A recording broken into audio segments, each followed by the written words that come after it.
So interspersing exercise is always indicated for every child, but especially in ADHD. So more movement-based types of things.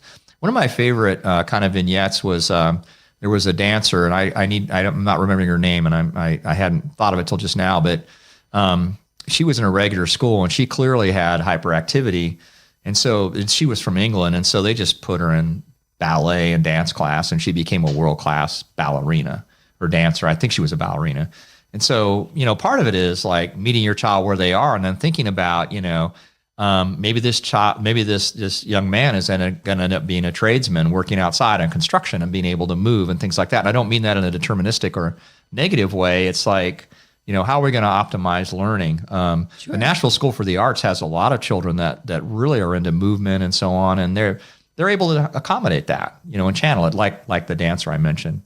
So you want to think about that, and you want to meet the children where they are. And you also want to give them strategies for, okay, you have this movement impulse. Now, how are you going to handle it? You want to turn over management to them over time.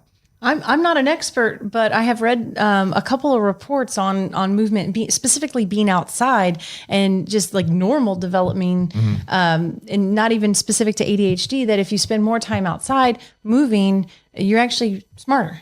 It was like you scored better on this like a specific test, right? So we have a ton of studies on that, and basically, for example, if you have children go and they run around a track, for half a mile, and you do a learning task, you do the learning task before they run, you do the learning task after. They learn better after the exercise.